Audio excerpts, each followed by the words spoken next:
The morning sun streamed through the sheer curtains, casting a warm golden glow across the room. Anna stood barefoot in the kitchen, humming softly as she stirred coffee, her silk robe fluttering with each movement. Across the island sat Jacob, her boyfriend of 3 years, his smile sleepy but adoring.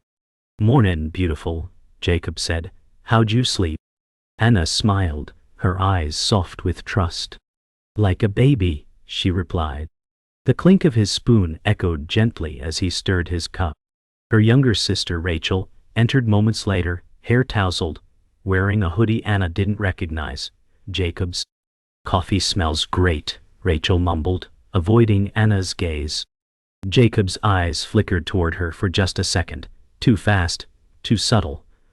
But Anna caught it. Her heart didn't drop. Not yet.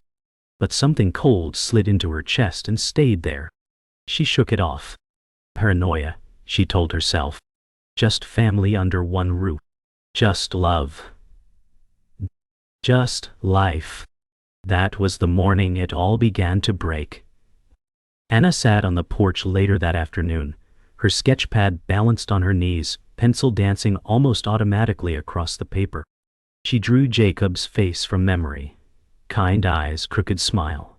But today, the lines didn't land right. A shape was off. Or maybe it was her perspective. Rachel joined her with a blanket wrapped tight, quiet as a mouse. "I used to love when you drew," Rachel whispered, sitting beside her. Anna glanced at her, lips curling in a faint smile. "You still can." Rachel looked away. "It's different now."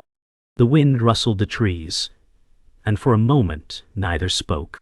The silence stretched, thick and uneasy. Anna stared at the half-drawn face. Was it Jacob? Or was it someone she didn't know? "Something's bothering you," Anna said finally. Rachel shook her head, but her eyes were glossy, blinking fast. "Just tired." But Anna knew. She didn't know what, yet, but she knew something had already changed. Dinner that night was filled with laughter, wine, and the clink of silverware. On the surface everything seemed normal. But beneath it all, Anna's senses were heightened. Jacob told a story about a camping trip, his gestures wide, his voice animated. Rachel laughed a second too hard, a beat too quick. Anna's eyes narrowed as she caught Rachel watching Jacob, not like a sister-in-law, like a girl watching a secret. "You okay?" Jacob asked, breaking her stare. "Just thinking," Anna smiled. "About what?" he asked. "About how lucky I am," she replied, her voice steady but her gut churning. She wasn't sure if she was bluffing him or herself. The clink of a dropped fork snapped everyone's attention to Rachel. Her face was flushed. "Just Butterfingers," she said, diving down to pick it up. Anna watched her carefully. Butterfingers? Or nerves? That night, Anna found herself pacing their bedroom. Jacob was already asleep, snoring lightly, one arm splayed across the pillow she used to share. She stood by the window, clutching her arms, eyes scanning the night sky as if answers could be written in stars. Something was wrong. She felt it now like a low hum in her bones. She replayed the morning, the look, the hoodie, Rachel's skittishness. Then dinner, the laugh, the flush, the dropped fork. Was she losing her mind? No. She was losing her certainty. "Stop it," she whispered to herself. But even as she said it, the feeling settled deeper. She crawled into bed, slow and cautious, avoiding Jacob's arm. He shifted, murmured her name in his sleep, and for a fleeting second, she wished it was enough to believe him. The next morning, Anna checked Jacob's hoodie as he showered. "Just curious," she told herself. "Just nothing." But when she slipped her hands into the pocket, she found a receipt. Ice cream, 2 spoons, late-night timestamp. He hadn't been with her that night. Pulse of dread surged through her. Rachel walked past the bathroom door humming, freshly showered. Anna stood frozen, the receipt burning in her palm. She tucked it into her robe pocket quickly, and stepped out as Jacob called, "Where's my gray hoodie? Laundry?"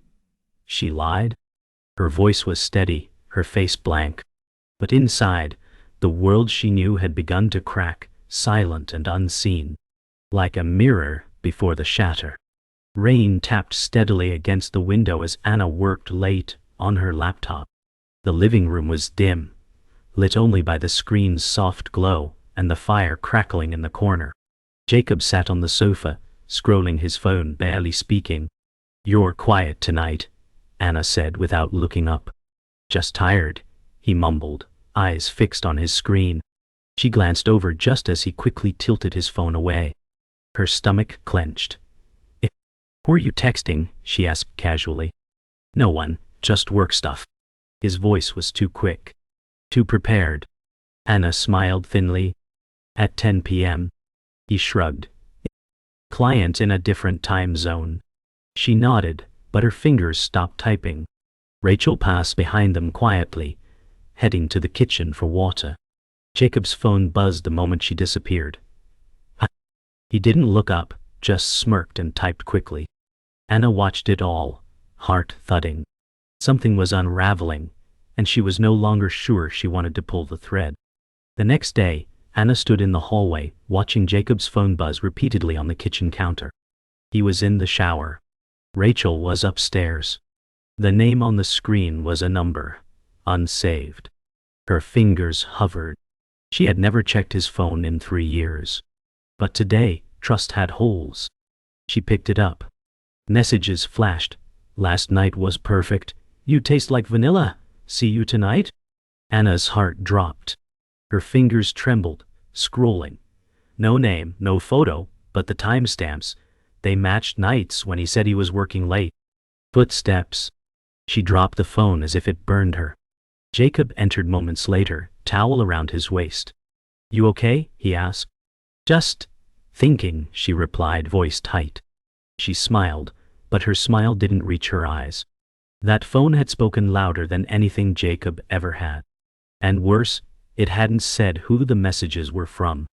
Anna cornered Rachel in the garden that afternoon. The wind tousled their hair as tension rippled between them. "Have you noticed Jacob acting weird?" Anna asked, voice even but eyes searching. Rachel blinked fast, tucking hair behind her ear. "What do you mean?" she deflected. "I mean, quiet, secretive, distant." Rachel looked down. "Yet, everyone gets weird sometimes, even you," Anna asked. Rachel's head snapped up. "What's that supposed to mean?" Anna stared. "You tell me." A long silence.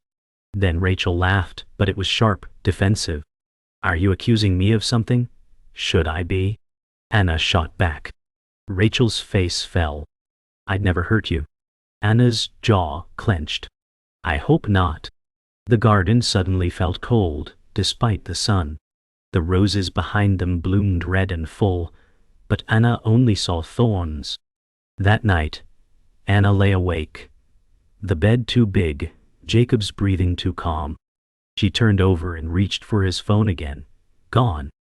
Not on the nightstand. Not in his pocket. She crept from the bed, silent as a whisper, and found the guest room door ajar. A faint light spilled from beneath it. She moved closer. Inside, Rachel sat on the edge of the bed, texting, wearing the same hoodie from that morning.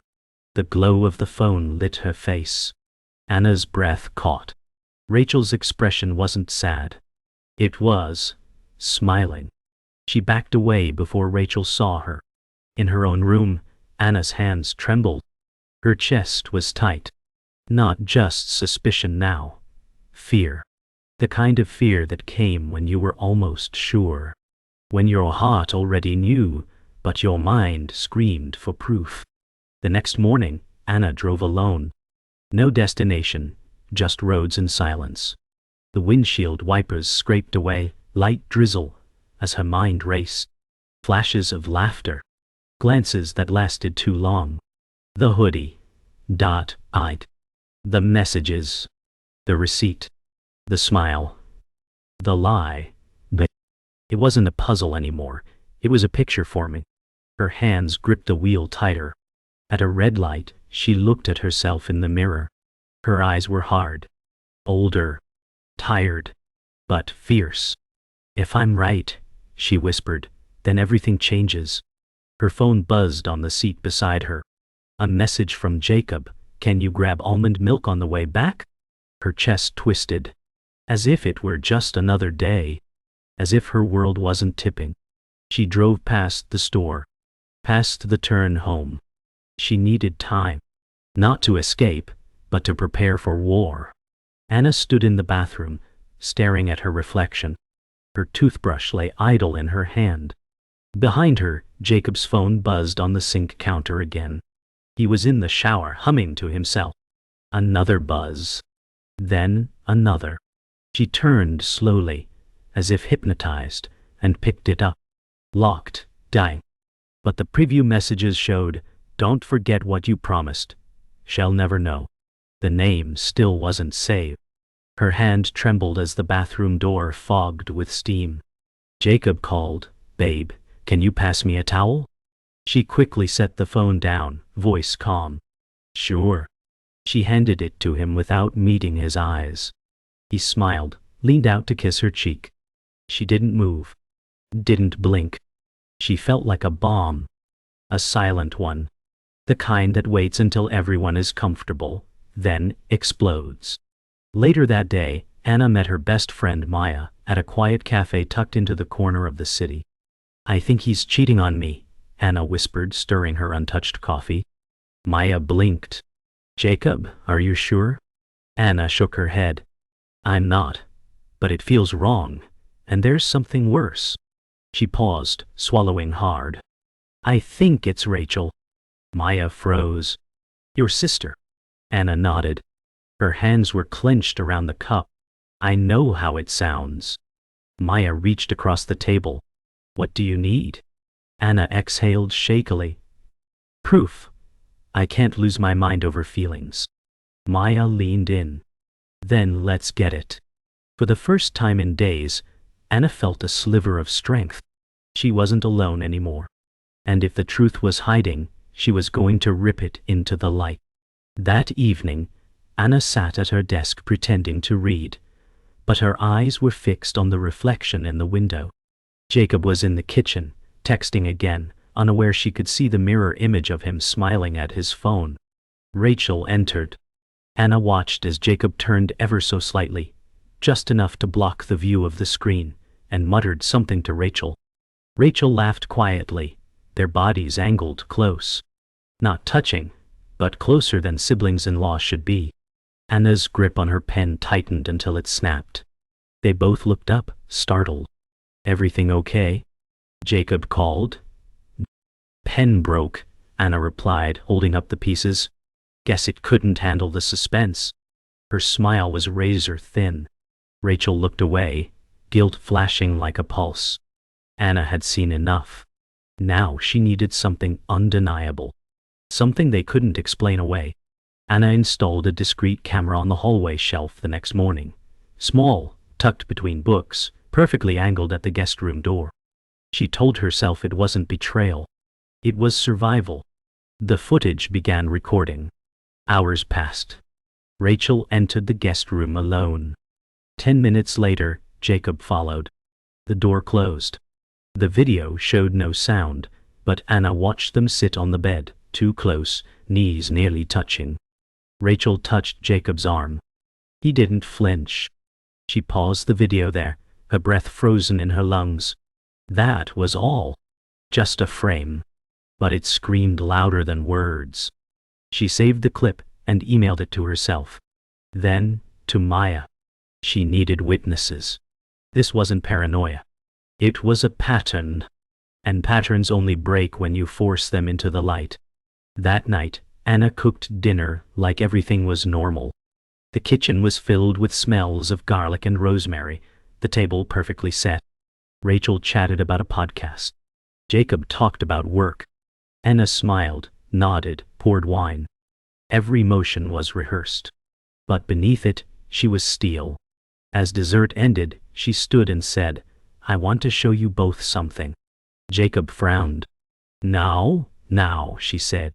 She opened her laptop, played the clip. The silence was explosive. Rachel's fork clattered. Jacob's face turned to stone. "What is this?" he asked. "You tell me," Anna said, calm as glass. Neither spoke. The lie had been caught mid-breath. And Anna? She didn't feel broken. She felt clear. Vengeful. Compelled. Focused. The game was no longer about trust. It was about truth. The silence after the video was unbearable. Jacob stood first, his chair scraping loudly against the floor. "It's not what it looks like," he said, voice cracking. Rachel covered her mouth, eyes brimming. Anna folded her arms. "Then tell me what it is." Jacob looked at Rachel, then back. "She came on to me," he muttered. "I didn't want it." Rachel gasped. "You liar," she cried. "You kissed me first." Anna's heart pounded. "So it's true," she whispered. "You betrayed me, both of you." Rachel began to cry. "I didn't mean for it to happen. It just happened?" Anna snapped. "Like an accident? Like slipping on ice?" Her voice shook with rage. "Get out, both of you." Jacob's face turned pale. "Anna, out!" she screamed. And for the first time since it all began, she didn't cry. She didn't beg. She just stood there, cracked but standing, as the people she loved most stepped away. Anna sat on the kitchen floor, the echo of the slammed front door still ringing in her ears. Her hands trembled as she hugged her knees. The silence was no longer heavy, it was sharp. Clean dull. A cruel kind of peace. The lies had been cut out, but the wound still bled. She stared at the wine glass left on the counter, lipstick stained half full. Rachel's. She stood and hurled it into the sink. Glass exploded. It wasn't enough. She screamed into the emptiness, the sound raw and primal. "Why?" she sobbed. "Why me?" But the walls offered no answers. Only the cold hum of the refrigerator and the slow tick of the wall clock. Time moved. Her heart didn't. She was betrayed. Not just as a lover, but as a sister. A daughter. A woman. Anwene. And now, she had to learn how to live in the silence that remained. The next morning, Anna went to her parents' house. She hadn't told them yet. As her mother opened the door, concern spread immediately across her face. "Honey, what's wrong?" Anna stepped inside and whispered, "I need to tell you something about Rachel." The conversation that followed shattered whatever innocence remained in their family. Her father stood in stunned silence, while her mother cried, disbelieving. "She wouldn't," her mother said. "Not to you." Anna just nodded slowly. "She did." Her voice was calm now, numb. Her father finally spoke. "You did the right thing coming here." But Anna didn't feel righteous. She felt hollow. Her mother reached for her hand, and Anna let her. For the first time since the betrayal, she allowed herself to lean on someone again, even if just for a second. Later that day, Anna opened her laptop and replayed the video. Not to punish herself, but to burn the illusion. She paused on Jacob's face. Rewound. Unwind. Watched his hand brush Rachel's arm. The way Rachel looked at him. She studied every detail. This wasn't love. This was manipulation, convenience, cowardice. She deleted the video. She wouldn't need it again. Truth didn't require archives. It lived in her memory, carved deep. She opened a new folder. Labeled it, New Life. Inside, she dropped her resume, a lease application, and a to-do list for moving out. If they had shattered her life, she would rebuild one better. Stronger, She wouldn't carry the weight of their choices anymore. Just the lessons. And those were hers alone now. That night, Anna stood on the balcony of her apartment, wrapped in a blanket, hair tousled by the breeze. The city pulsed below. Cars, laughter, lives moving forward. She sipped tea and looked up at the stars. Somewhere beneath that same sky, Rachel was probably crying. Jacob was probably spinning lies. But for once, it didn't matter. Anna wasn't waiting for apologies. She didn't need closure from cowards. Her peace would come from walking away. Her worth wasn't up for negotiation. Her heart wasn't a battleground. As a distant siren wailed and the wind curled around her, she whispered, "I'm still here. Not broken. Not gone. Still here." And in that moment, beneath the cold glow of the stars, she felt something she hadn't in weeks: freedom. Anna hadn't expected to see Jacob again so soon, but there he was, waiting at her apartment lobby with a bouquet of white lilies. She hesitated, keys halfway to the door. "Can we talk?" he asked. She stepped outside, arms crossed. "Make it quick." Jacob looked worn, hair unkempt, eyes red. "I messed up, I know that. But I love you. I want to fix this." Anna laughed, sharp, humorless. "You want to fix what you shattered?" He stepped closer. "It was a mistake, a stupid momentary. 3 months isn't a moment," she snapped. "And sleeping with my sister isn't a mistake, it's a choice." His hands fell to his sides, defeated. "I didn't mean to hurt you." Anna's eyes were cold. "But you did. And I'll never forget that." She turned and walked back inside, leaving him and his lilies in the rain. Closure wasn't always a conversation. Sometimes it was a door closing. Later that week, Anna met Rachel at a park bench, the meeting arranged in silence. Rachel looked thinner, guilt etched across her features. "I didn't come to scream," Anna said. "I came to ask why." Rachel stared at the ground. "I didn't mean to fall for him, it just happened." Anna shook her head. "No, that's not love, that's betrayal dressed in hormones." Rachel's lip trembled. "I was jealous, okay? You had everything. I felt invisible." Anna's heart cracked a little more. "So you took the one thing that loved me?" Rachel sobbed. "I didn't know how to stop. You could have said no," Anna said coldly. "You could have loved me more than you hated being second." Silence hung like a knife. Anna stood slowly. "I hope you find yourself, Rachel, but not in anyone else's shadow again." And with that, she walked away. Back home, Anna lit a candle and opened a blank journal. She hadn't written in weeks. She began with one word: reclaim. Page after page she poured out her anger, grief, confusion, and strength. Her handwriting shifted from shaky to steady. With every word, she stitched parts of herself back together.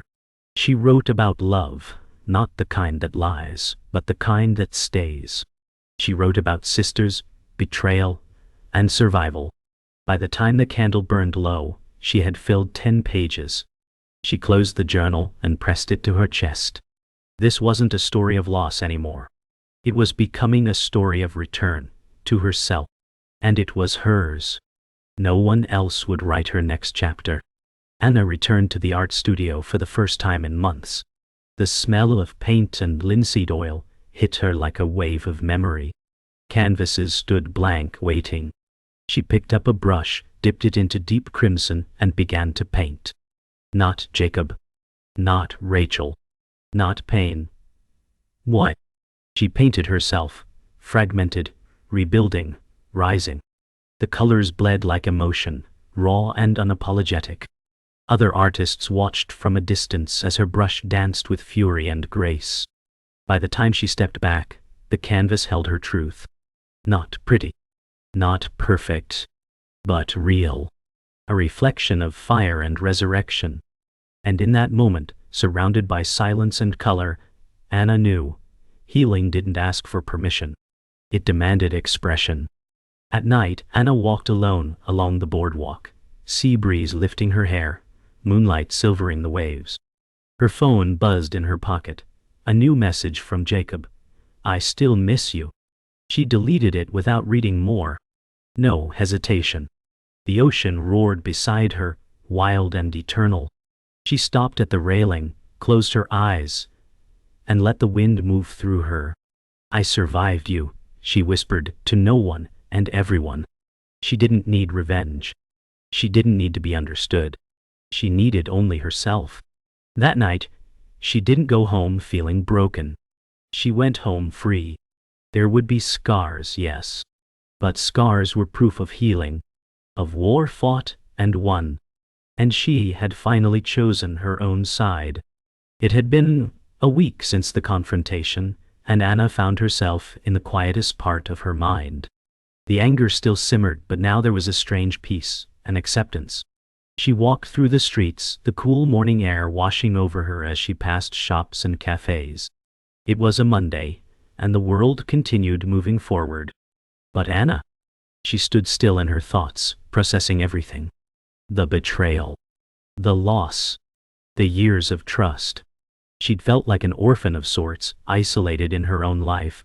But now she realized she wasn't lost. She wasn't broken. She was simply healing. The scars were there, raw and fresh, but they no longer defined her. She smiled softly to herself. It was a small victory, but one she would carry. One day at a time. Anna had started taking walks in the park. The days were blending together, work, gym, walks, and occasionally visiting her parents. She hadn't yet figured out how to fully embrace the loneliness, but it was starting to feel familiar. This day, as she walked beneath the towering trees, a voice broke her thoughts. Anna, right? She looked up to see Maya standing nearby, smiling faintly. Maya, she said, surprised but relieved. The weight of the past few weeks melted a little.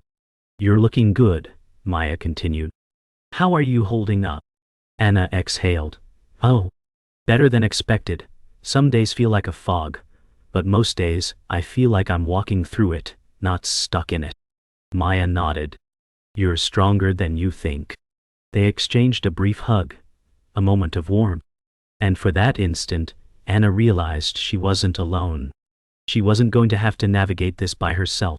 The nights were the hardest. In the stillness, her thoughts spiraled. She hadn't been sleeping well.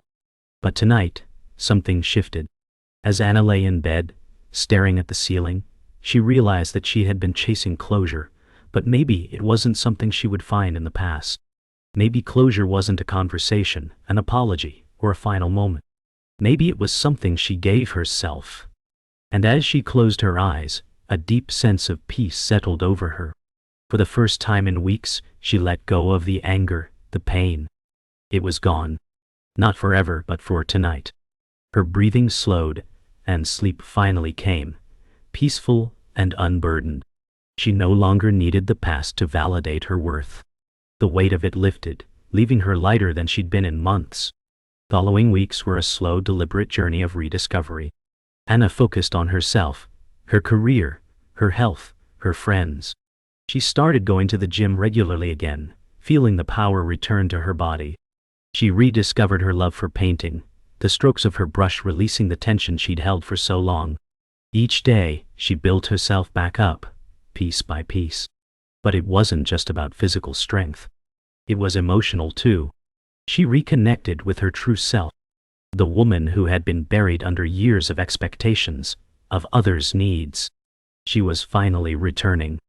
And in every small victory, Anna realized that the past could no longer define her future. She would decide what came next. A month had passed. Anna stood in front of the window, watching the world move. The sun was low in the sky, casting a golden hue over the city. She had learned a lot about herself in the last few weeks, about strength, resilience, and the power of letting go. The messages from Jacob had stopped, but she no longer cared. The past was fading, becoming less significant with every passing day. She knew it wasn't over. There would always be scars, reminders of what happened. But now, those scars were part of her strength. Anna wasn't defined by betrayal. She was defined by her ability to survive it, to rise above it. She wasn't the broken woman she had been. She was someone new. Someone who had learned how to choose herself. And that was all she needed. Anna stood in front of the mirror, dressed in a sharp new suit, ready to face her first day at a new job. It had been months since the fallout, months since everything had unraveled, but today, it felt like the first true step forward. She traded the quiet, shadowed corners of grief for something new, something that belonged to her and her alone. She looked at herself in the mirror, Not just seeing the reflection of a woman who had been betrayed, but a woman who had rebuilt herself, a woman who had learned how to thrive. There was no more bitterness, no more wondering why it had happened. What mattered now was the woman standing before her, the woman who had chosen to live. "You've got this," she whispered to her reflection. And for the first time in a long time, she believed it. At work, Anna threw herself into her new role. Every project, every meeting felt like a fresh start. She quickly gained the respect of her colleagues, her presence commanding attention not through dominance, but through quiet confidence. Every small success reminded her that she wasn't defined by the past. She was, at last, defined by who she chose to be. The office became a place where she reclaimed her voice, where the echoes of betrayal grew fainter and fainter. And at night, when she went home, there was no more weight in her chest. She was still healing, but the wounds were no longer open. They were scars, proof that she had survived, had thrived. She was no longer living in the shadow of her past. She was stepping into a future that was all her own. Weeks passed, and Anna's life slowly settled into a new rhythm. She found joy in the small things: morning coffee, evening walks, the occasional spontaneous dinner with friends. She started dating again, not out of necessity, but out of curiosity. What she had with Jacob and Rachel had been everything, until it wasn't. Now, she was discovering what real love felt like, uncomplicated, untainted by guilt or deceit. She went on a date with someone who made her laugh without reservation. It was different. It was healthy. It was good. As they sat in the restaurant, sharing a bottle of wine, Anna realized she was no longer seeking validation from others. She had found it within herself, and that was all she needed. The past was no longer a cage. It was just a lesson she had learned. Anna stood at the edge of the lake, the breeze whipping through her hair, the sun setting in a burst of fiery orange and pink. It was a rare evening when she allowed herself to simply breathe, to feel the cool air filling her lungs. Everything she had been through, the heartache, the confusion, the betrayal, seemed so distant now. She had moved on. But standing there, watching the sun dip below the horizon, she allowed herself a moment of reflection. She had been broken, yes, but she had also been rebuilt. And as the night sky unfolded above her, she realized something powerful. She wasn't looking for closure anymore. She had found peace. Not in anyone else's apology, but in her own strength. "I'm okay," she whispered to herself. "I'm better than okay." Months later, Anna received an unexpected text from Rachel. "I'm sorry for everything. I hope you're doing okay." Anna stared at the message for a long time. She wasn't angry. She wasn't even hurt. She was just calm. The betrayal had happened. The scars were there, but they no longer held her captive. She typed a response.